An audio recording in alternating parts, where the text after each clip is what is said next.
A cast member of Street Outlaws, that's a Discovery TV show, has died while filming in Las Vegas. The Street Outlaws family is heartbroken by the accident that led to the tragic death. Street Outlaws turned illegal street racing into must-watch television. For over a decade, fans tuned in every week to watch their favorite racers push machines and themselves to the absolute limit. But behind the burnouts and the glory, the real world has a way of catching up. Some cast members have faced tragedy. Some have faced handcuffs. And as of 2026, the losses are impossible to ignore. Here is the full story of the Street Outlaws cast members who are gone, and those who have faced serious legal consequences. So what kind of world creates stories like this in the first place? The world they came from. To understand why so many Street Outlaws cast members have faced death or legal trouble, you first have to understand what the show actually is and where it came from. Street Outlaws debuted on the Discovery Channel in 2013, built around a simple and dangerous premise: the fastest street racers in Oklahoma City competing for position on an underground ranking known as The List. The show was raw, unpolished, and immediately compelling. These weren't professional drivers with corporate sponsors and safety crews. They were men and women who had grown up around fast cars, back alley wagers, and a racing culture that existed entirely outside of any sanctioned organization. The flagship Oklahoma City cast, figures like Big Chief, Murder Nova, Farm Truck, and AZN, became household names almost overnight. But the show's success quickly spawned spin-offs.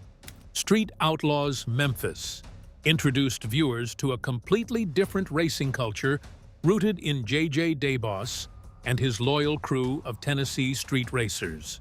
Street Outlaws. No Prep Kings brought a competitive format with real prize money and nationwide competitors.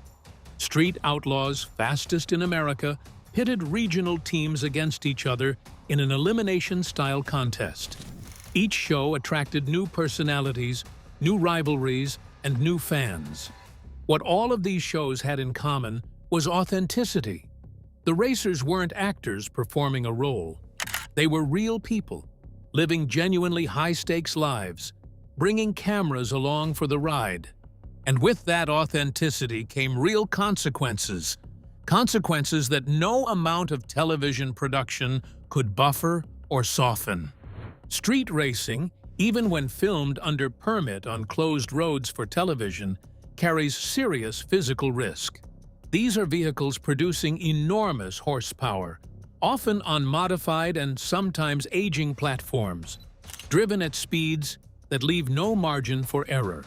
The community that the show draws from, people who grew up racing for money on real streets, has always lived close to the edge. Fame brought bigger audiences and bigger opportunities, but it didn't change the fundamental reality of what these people do. That reality has played out in ways that have genuinely shaken the show's fan base. Since the Street Outlaws franchise launched, it has lost beloved cast members to crashes, illness, and personal tragedy. And several prominent figures have faced serious encounters with the law. By 2026, the accumulated weight of those losses and controversies has become impossible to sidestep. What happens when the danger everyone talks about finally shows up without warning? Ryan Fellows, the crash that shocked everyone. Of all the tragedies connected to the Street Outlaws franchise, the death of Ryan Fellows hit the hardest, in part because it happened on camera, in full view of the production team, with no warning and no time to prevent it. Ryan Fellows was a street racer from Las Vegas who joined the cast of Street Outlaws Fastest in America for the show's third season. He was known for his gold Nissan 240Z, a sleek, iconic build that perfectly matched his personality. Fellows was enthusiastic, competitive, and warm. His presence on screen came with a genuine energy that fans responded to immediately. He was 41 years old, a husband, and a father of two. On August 7th, 2022, Fellows was racing during a filming session for the show outside of Las Vegas at the Las Vegas Speedrome. During one of the races, his Nissan 240Z lost control near the finish line. The car rolled and caught fire. Bystanders and crew members on scene were unable to pull Fellows free from the vehicle in time. He was pronounced dead shortly after. His wife Liz and their children, Josiah and Olivia, were left to grieve a loss that had unfolded in the most devastating and public way possible. Discovery Channel confirmed the news the following morning. The Street Outlaws family is heartbroken by the accident that led to the tragic death of Ryan Fellows, the network said in a statement. We extend our deepest sympathy to Ryan's loved ones as they process this sudden and devastating loss.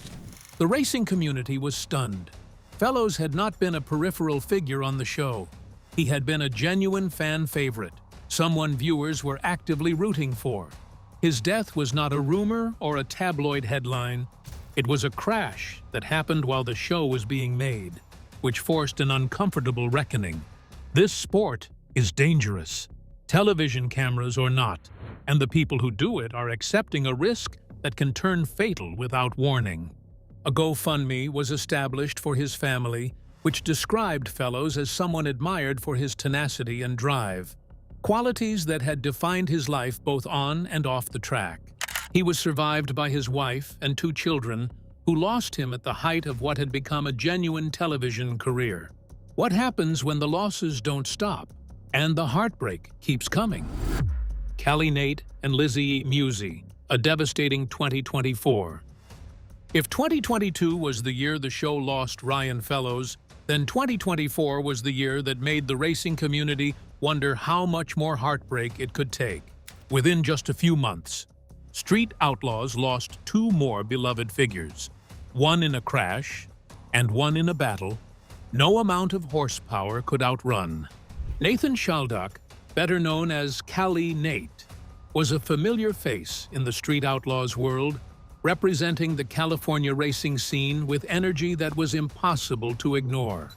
He drove cars that reflected his personality, bold, fast, and a little playful, including his Mustang nicknamed My Little Pony.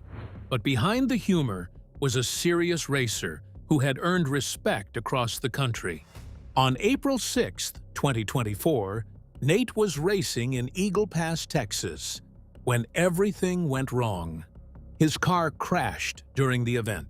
Friends stayed with him and got him to the hospital, but the injuries were too severe. He didn't make it.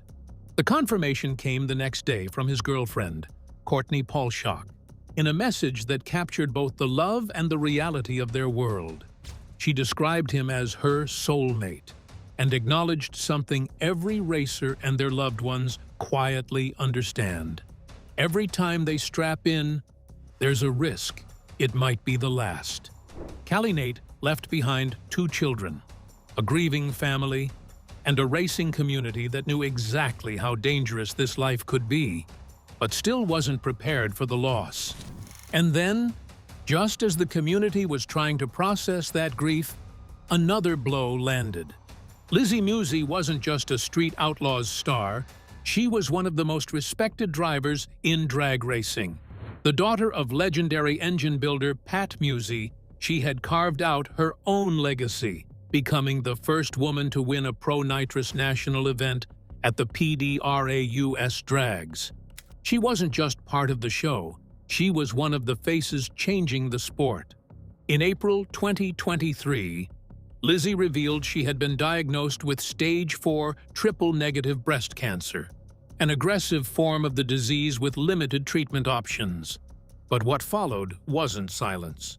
It was courage. She shared her journey publicly through chemotherapy, hair loss, and experimental treatments, connecting with fans in a way that went far beyond racing. She wasn't just fighting for herself, she was showing others how to face something terrifying without looking away. On June 27, 2024, Lizzie Musey passed away at home, surrounded by her family. She was just 33 years old. Her death hit differently. Not sudden like a crash, but slow, visible, and impossible to ignore. By the time she was gone, fans had followed every step of the fight. 2 losses. 2 very different stories. 1 unforgettable year. And for the Street Outlaws family, 2024 became the moment it truly sank in. This wasn't just entertainment anymore. This was real life with real consequences. But did this story of loss actually begin earlier than most fans realize? Kentucky, the loss that came before. Before Ryan Fellows, before Callie Nate, before Lizzie Musey, there was Christopher Ellis, better known to Street Outlaws fans as Kentucky. Kentucky was not one of the show's marquee racers. He worked behind the scenes as a mechanic, a role that rarely earns the same spotlight as the drivers themselves. But within the Street Outlaws community, he was known and genuinely liked. Someone who was part of the fabric of the show without always being at the center of it. On September 9, 2020, Kentucky was found dead at his home in Oklahoma City. He was 39 years old. Reports at the time indicated that alcohol and substance use were factors in his death. There was no dramatic crash, no public illness, no news cycle built around a countdown. He was simply gone. A private tragedy in a community that had not yet learned to brace itself for loss. His death received less coverage than those that followed, partly because of who he was within the show's structure, and partly because it was a year when the entire world was consumed by other crises. But for those who knew him, and for the fans who had watched him work in the background of shows they loved, it was a genuine and quiet grief. Kentucky's story is worth telling because it represents a different dimension of the losses connected to Street Outlaws. Not the high-profile crash during filming, not the prolonged public battle with illness, but the quieter, more private kind of tragedy that can unfold when someone is struggling and there are no cameras to document it, and no network statement to mark its significance. What happens when the danger isn't on the road, but in real-life decisions? Chuck Seitzinger, 60 days and a wake-up call. Not every difficult story in Street Outlaws ends in tragedy. Some of them end in jail. And in one case, in something that looked, in retrospect, like the beginning of a second chance.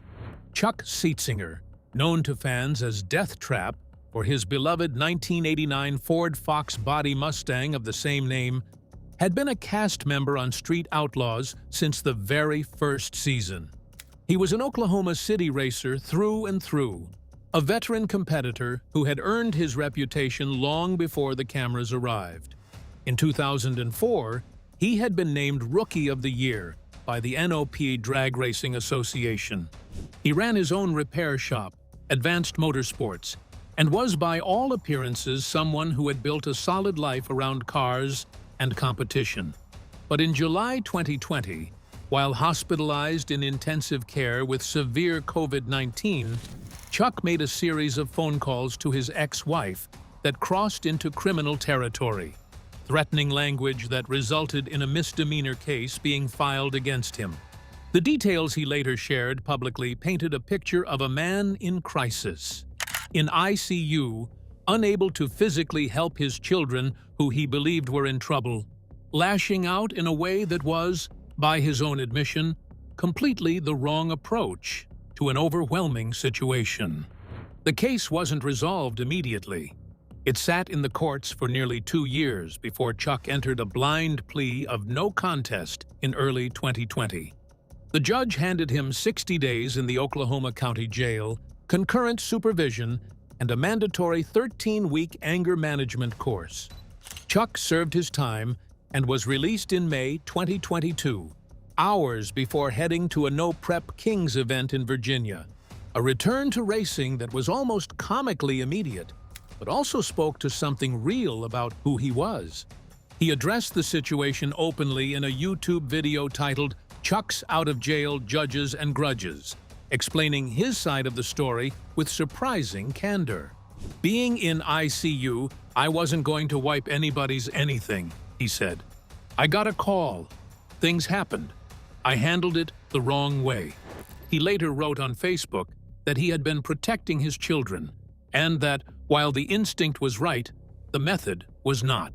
What followed was a return to the racing community that welcomed him back without fanfare. Chuck Seitzinger's story is not one of a man destroyed by his mistakes.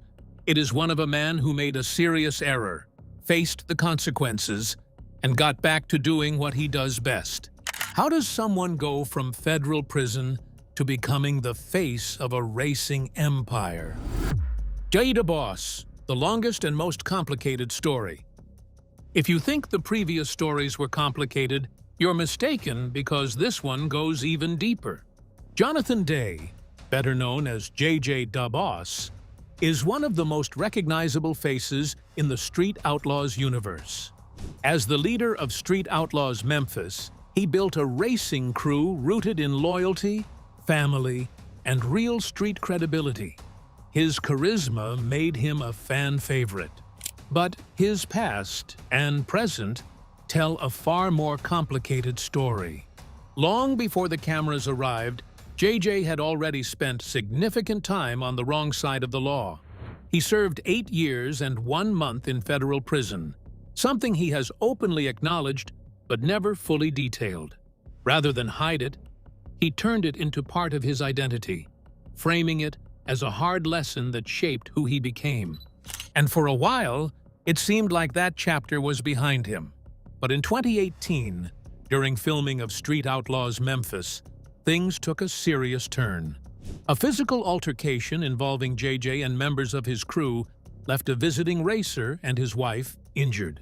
The situation escalated into a federal lawsuit, with claims that the conflict had been encouraged for the sake of television, and that when it turned violent, cameras kept rolling instead of stepping in. JJ was arrested and later released on bond. The case dragged on for years, adding another layer to his already complicated history. Then, in 2024, legal trouble surfaced again. JJ faced an aggravated assault allegation tied to another on-set conflict involving a married couple. Like the earlier case, it raised uncomfortable questions about how much of what viewers see is real, and how far things can go when reality television and real-life tempers collide. As of 2026, J.J. DeBoss is not serving a prison sentence. The legal situation remains tied up in ongoing proceedings, rather than ending in conviction or jail time. But when you step back, the pattern is hard to ignore. This is a man who went from federal prison to reality TV fame, yet continues to orbit situations where things spiral out of control. And that tension between redemption and repetition is what makes his story so difficult to pin down.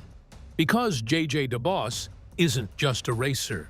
He's a symbol of the world Street Outlaws comes from, where loyalty runs deep, tempers run hot, and the line between entertainment and real-life consequences is never as clear as it seems. Even with all of that, J.J. DeBoss continues to command loyalty from his crew and attention from fans. His influence hasn't faded. It's grown. But with every new headline and unresolved case, the same question keeps resurfacing, one that follows him no matter how fast he moves or how loud the engines get around him. After everything that's happened, where does Street Outlaws stand today? Where things stand in 2026. So where does all of this leave Street Outlaws in 2026? Since the franchise began, 4 cast members have been lost. Christopher Kentucky Ellis in 2020, Ryan Fellows in 2022, and then Callie Nate and Lizzie Musey in 24. Each story was different, but all of them left a mark that fans haven't forgotten. On the legal side, no major cast member is currently serving time. Chuck Seitzinger, completed his sentence and returned to racing. J.J. Dayboss remains tied up in legal battles, but not behind bars. And the show itself? It continues. New seasons are still being produced. Races are still happening. The crowds are still watching. But the difference now is awareness. Because behind every burnout and finish line win, there's a reality fans can't ignore anymore. This world comes with real risks, real consequences, and sometimes real loss. The stories we covered today aren't just about reality TV drama. They're about real people who took real risks, paid real prices, and left behind real families and communities that are still feeling those losses. Ryan Fellows, Callie Nate, Lizzie Musey, Kentucky, their names deserve to be remembered properly, not just as footnotes in a franchise recap. If this video gives you something to think about, hit subscribe so you don't miss what's coming next. We go deep on the stories behind the shows everyone's watching. And if there's a cast member or a chapter of this story we didn't cover today that you want us to look into, drop it in the comments. We read every single one, and some of our best videos have started exactly there.